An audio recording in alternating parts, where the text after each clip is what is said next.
주를 찬양해 나의 마음 다해 찬양 가운데 임하시는 주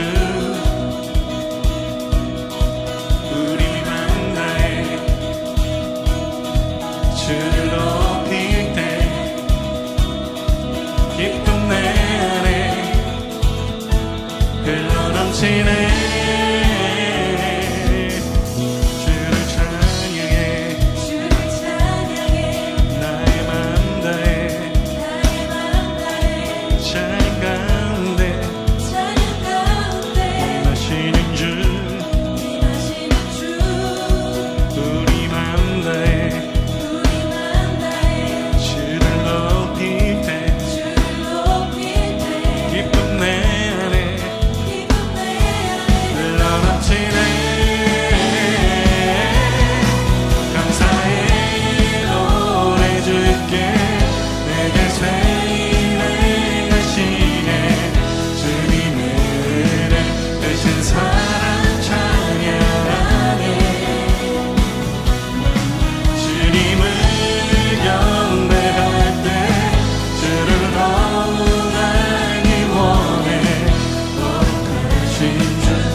주를 예배하는 것 주를 기뻐하는 것 신령과 진정으로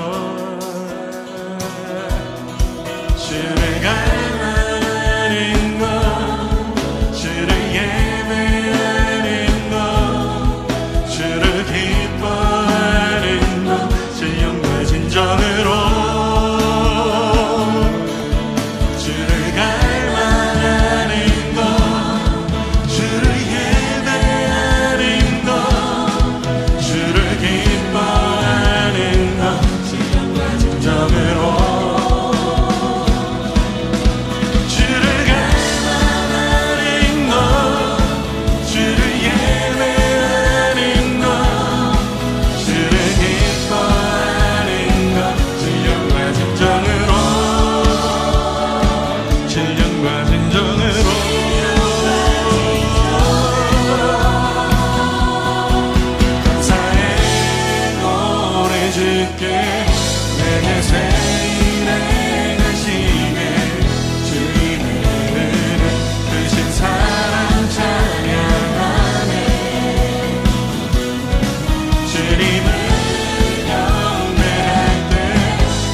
오늘 우리를 새롭게 하시며 주의 길로 인도하신 주님께 우리 다시 한번 감사와 영광의 박수 올려드리기 원합니다. 오늘의 시간 속에 함께 하시는 주님 찬양합니다.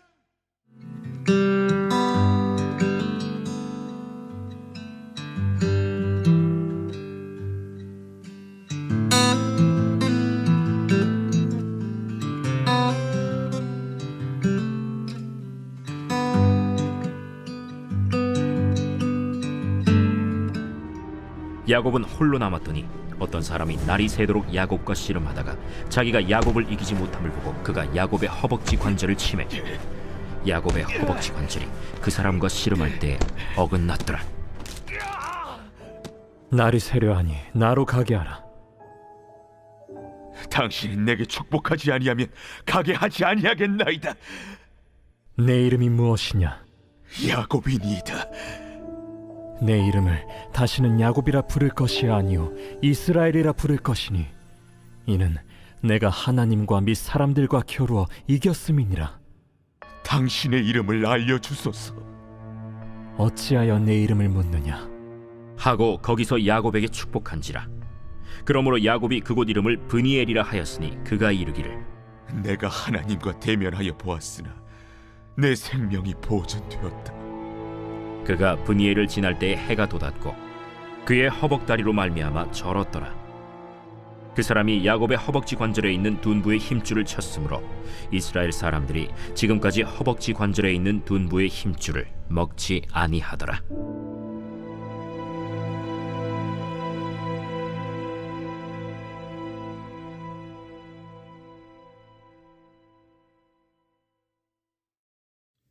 할렐루야, 영광 중고등부 여러분 안녕하세요. 윤성희 목사예요. 잘 지내고 있죠? 이번 주와 다음 주도 역시 마찬가지로 우리가 함께 예배 드리지 못하고 정부 지침 때문에 비대면으로 인터넷으로 예배 드리게 됐습니다. 우리가 이 시대에 가져야 될 마음이 있다라면 지금 어려운 시기 속에서 더욱더 하나님을 더욱더 찾게 되어지고 하나님을 더욱더 사모하는 마음이 우리 안에게 있었으면 좋겠고요. 또 세상에 빠질 수 있지만 또 문화와 이슈에 우리가 마음이 쏟아질 수 있겠지만 하나님께 더 집중하며 나아가는 이 기간이 되었으면 좋겠습니다. 오늘 여러분들과 함께 나눌 말씀은요.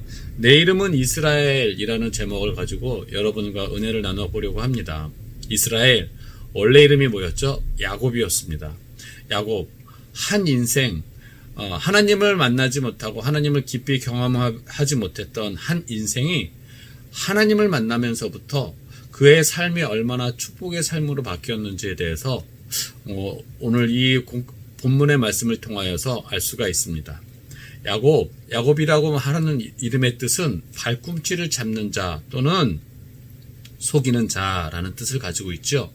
그의 인생이 하나님을 만나면서부터 이름이 어떻게 바뀌어졌는가? 그 인생이 이스라엘이라는 이름으로 바뀌게 되어지고요.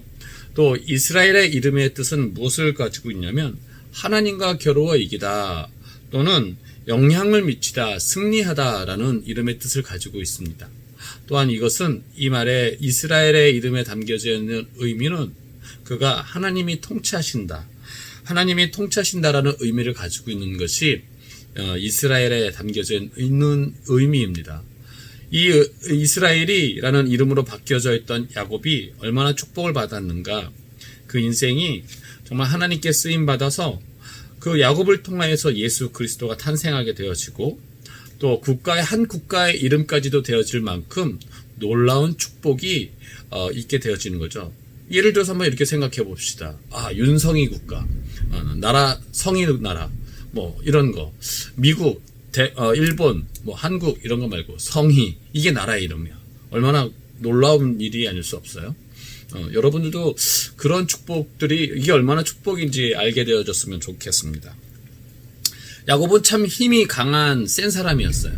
또 수단과 방법을 가리지 않고 또 자기의 수단과 방법, 스킬, 또 약삭 발음, 계산적인 거 이런 것들이 굉장히 많았던 사람이 바로 야곱이었다라는 것을 우리는 알 수가 있어요.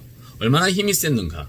그것은 복중에 있을 때부터, 엄마 뱃속에 있을 때부터 너무 잘 알게 되죠. 태어날 때 형 에서가 먼저 나오기를 할 때 에서가 나오려는 그 발꿈치를 야곱이 잡고 함께 따라 나옵니다. 있을 수 없는 일이죠. 있을 수 없는 일이고 상상이 안 되는 일이죠. 어떻게 아무 생각 없을 것 같은 그 갓난 아이가 형의 발꿈치를 잡고 나올 수 있느냐는 거죠. 그만큼 그 야곱이 어떠한 사람인지에 대해서 알 수 있는 장면이다 할 수 있어요. 또 야곱이 얼마나 힘이 센 사람인가. 그는요 에서로부터 도망치게 되죠. 이삭에로부터 또 삼촌 라반의 집에 갑니다. 왜요? 야곱이 에서의 축복을 가로챘기 때문에 그렇습니다. 그래서 형에게 죽임을 당할까봐 무서워서 엄마가 삼촌네 집에 가라고 해서 보내게 됩니다. 그래서 이제 삼촌네 집에 가는 길 가운데 있을 때 양떼를 몰고 오는 라헬을 만나게 돼요. 아름다웠었나 봐요. 원래 아름다운 여인을 만나면은 사람은 어디서부턴가 나오는지 용감해지고 어디서부터 나오는 건지 힘도 세집니다.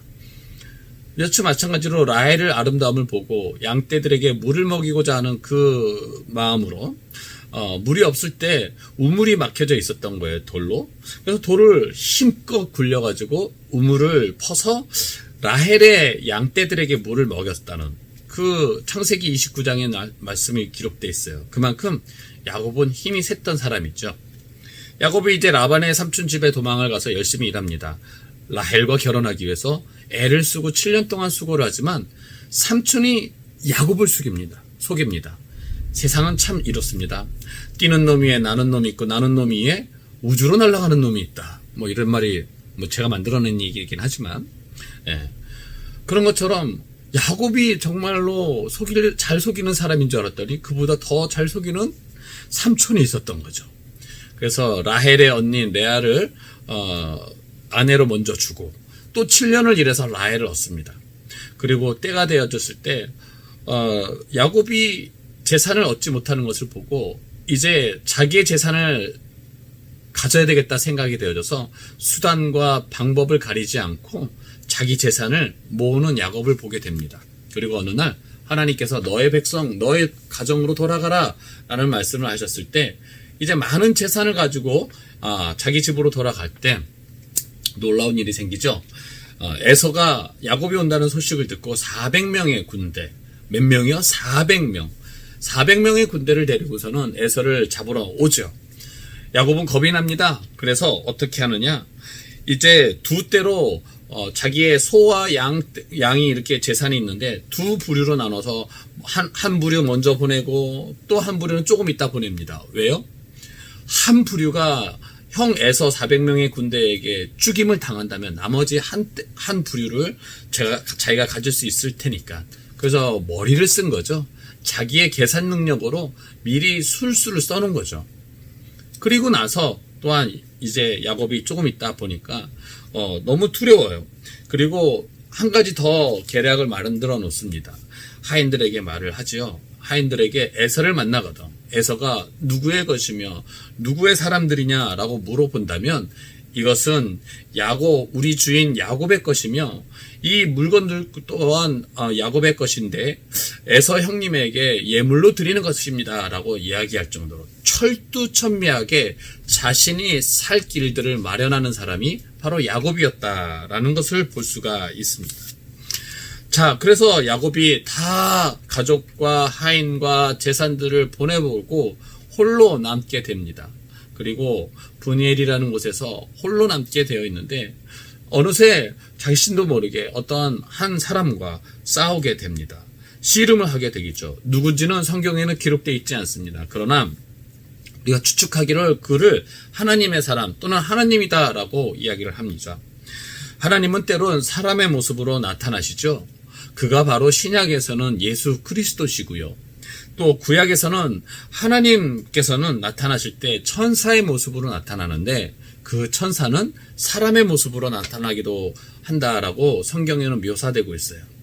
이것을 추측으로 해서 야곱과 씨름했던 사람은 바로 하나님이었다라고 이야기를 할 수가 있겠죠. 그래서 이 야곱과 씨름하던 사람 하나님이 야곱과 씨름하다가 자기가 이기지 못함을 알고 왜요? 야곱이 힘이 세니까 이기지 못하는 것 때문에 그래서 하나님이 야곱의 허벅지 관절을 칩니다. 그래서 힘을 못 쓰게끔 만듭니다. 그러나 야곱은 이에 굴하지 않고 꼭 붙잡고 계속 겨룹니다. 하나님의 사자 천사의 모습으로 온 하나님께서 새벽이 되려 하니 나를 놓게 하라, 나를 놔라 라고 얘기를 할 때 야곱이 이렇게 얘기를 합니다. 당신이 나를 축복하지 않으면, 당신이 나를 축복해 주시지 않는다면 나는 절대로 놓지 않겠습니다 라고 말을 하죠. 우리는 이 말씀을 통하여서 야곱의 이 태도를 통하여서 우리가 한 가지 알아야 될 중요한 내용이 있어요. 그것은 무엇이냐면 우리가 하나님께부터 하나님을 만나고 하나님께 축복을 받기 위해서는 끝까지 붙잡고 하나님께 매달리고 하나님을 놓지 않으려는 그런 신앙의 태도의 모습이 우리 안에 있어야 될 줄 믿습니다. 뿐만 아니라 기도도 마찬가지입니다. 기도를 한 번 하고 이틀을 하다가 하나님께 구했던 것들이 잘 이루어지지 않는다고 하나님을 떠나는 것이 아니라 우리가 끝까지 하나님이 이루어 주실 때까지 하나님께 간구하고 요청하고 부탁드리며 기도하는 믿음의 신앙의 자세가 필요할 줄 믿습니다. 그래서 이제 사람이 하나님이 그에게 축복을 해주시죠. 그리고 이 땅에 모래알같이 너의 자손이 후대가 나타나게 될 것이며 약속했던 것들을 이루어주시겠다 약속하시고 이제 네 이름이 야곱이 아니라 이스라엘로 불려질 것이다 라고 말씀을 하십니다. 의미가 바뀌어지는 거죠. 아브라함이 됐던 것처럼 사레가 사라로 되었던 것처럼 야곱이 이스라엘로 이름이 바뀌면서 그의 인생을 하나님께서 변화하기를 원하시는 것을 이름을 통하여서 바뀌어지는 것을 보게 됩니다. 사랑하는 성도 여러분, 아니 중고등부 여러분, 우리가 여기서 몇 가지를 알 수가 생각해 봐야 될 것 같습니다. 야곱이 하나님과 씨름을 했습니다. 그러면 과연 그렇다면 야곱이 하나님이 과연 사람과 씨름할 수 있는 존재가 사람이 하나님과 과연 씨름해서 이길 수 있는가라는 문제이죠. 천지를 지으신 하나님, 또 5살짜리 아이와 40살 넘은 아저씨와 싸웠을 때 누가 이길 것 같습니까? 우린 너무나 뻔한 대답을 너무나 잘 알고 있는 답인 것처럼 하나님과 우리가 싸웠을 때 이기는 것은 당연히 하나님 쪽이시라라는 것이죠. 그런데 성경은 하나님과 겨루어 이겼다, 싸워서 이겼다라고 이야기하는 이스라엘이라는 이름을 주셨습니다. 여기서 우리가 하나 알아야 될 메시지가 있습니다. 의미가 있습니다. 하나님은 하나님과 싸워서 이스라엘, 즉 야곱이 승리하였지만 야곱이 싸워서 승리할 수 있도록 하나님께서 허락하시는 분이셨다, 허락해 주셨다라는 것입니다. 왜요? 야곱을 변화해서 그가 인생을 정말로 죄 가운데 있는 모난 성격인 것들을 하나님께서 고치셔서 하나님의 축복을 주시기 위해서 하나님께서 승리하도록 허락하셨다라는 것입니다. 사랑하는 여러분, 주님 예수 그리스도께서 우리에게 오셨습니다. 우리의 죄와 허물과 연약함을 아시고 오셨으며 귀한 하나님의 자녀로 만드셨고, 또 하나님께서는 우리에게 복을 주시는 분이시다라는 것입니다. 우리가 여기서 한 가지 또 알아야 될 것이 있죠. 우리 하나님께서 복 달라고 기도합니다. 우리가 형통하고 잘 되고 우리가 쉽게 기도하는 것들이 뭐예요? 재물이 많게 해주세요. 제가 하는 것마다 뭐든지 다 잘 되게 해주세요. 라고 기도합니다. 근데 이것이 나쁘다는 얘기는 아닙니다. 하나님의 사람이, 또 하나님을 잘 믿는 사람이 정치계, 지도계에, 교육계에, 법조계에, 예술계에 들어가 있어서 그런 쪽에 계속 이렇게 하나님의 사람들이 세워져서 하나님의 영광을 드러내는 거 굉장히 중요합니다. 하지만 우리가 축복을 받아야 되는 의미, 축복을 받아야 되는 그 이유가 무엇인지 정확히 알아야 됩니다. 왜 축복을 받아야 되고 왜 우리의 일들이 잘 되도록 힘써야 되느냐, 하나님의 도우심이 있어야 되느냐, 그것은 다른 게 아닙니다. 축복을 받은 한 사람을 통하여서 다른 사람에게 그 사람을 통하여서 복이 흘러가게끔 하기 위해서, 다른 사람도 복되게 하기 위해서 하나님의 축복이 여러분 모두에게, 우리에게 임해야 될 줄 믿습니다. 즉, 다시 얘기를 한다면 하나님이 아브라함에게 약속의 말씀을 하셨을 때 너를 축복하는 자를 축복하고 너를 저주하는 자를 저주하겠다라고 말씀하셨던 것처럼 우리를 통하여서, 우리가 하나님의 자녀된 그 축복을 통하여서 다른 세상 사람들도 하나님의 자녀가 되는 축복이 되게 하게끔, 또한 하나님이 나에게 물질의 복을 많이 주셔서 재정이 많이 있다 한다면 그 재정을 통하여서 다른 사람을 복되고 도와주며 하나님의 영광을 드러내게 하려 하는 것이 하나님이 우리에게 주시는 축복의 이유라는 것이죠. 세상 사람들은 우리는 흔히 이런 함정에 빠질 수 있습니다. 하나님 축복해 주십시오. 축복해 주십시오. 왜요? 그 주체가 누굽니까? 바로 나밖에 안 되는 거죠. 우리가 축복해 주십시오. 축복해 주십시오. 되어야 되는 주체는 하나님이 되셔야 되며 또 주 예수 그리스도가 되셔야 될 줄 믿습니다. 사랑하는 중고등부 여러분, 여러분들이 축복받는 인생이 되시길 바랍니다. 물질의 축복, 또 재정의 축복, 또 진로의 축복, 또 여러 가지 많은 복들을 누리며 사시되 그러나 그것이 자기 자신만을 위한 것이 아니라 하나님의 영광을 위해서 또한 다른 사람을 복되게 하는 존재로 사용되기 위해서 그렇게 귀하게 사용되시는 저와 여러분들의 삶이 되시기를 예수님의 이름으로 축원합니다. 기도하겠습니다. 하나님 아버지 감사합니다. 내 이름은 이스라엘이라고 고백했던 야곱, 하나님을 만난 야곱이 그 인생이 완전히 뒤바뀌어져서 이제 세상의 두려움으로 가득 찼다가 하나님을 만남으로 말미암아 세상의 것이 두렵지 않게 되어지는 축복이 있었던 것처럼 우리 중고등부 아이들과 선생님들에게도 하나님의 놀라우신 축복, 하나님의 깊이 만남으로 말미암아 세상이 두렵지 않게 하시고 하나님과 함께 동행하는 그 시간들이 하나님 기쁨의 시간들이 되어질 수 있도록 이 기쁨의 시간들이 되어질 수 있도록 주님께 축복하여 주시옵소서. 감사를 드리며 거룩하신 예수님의 이름으로 기도드리옵나이다. 아멘.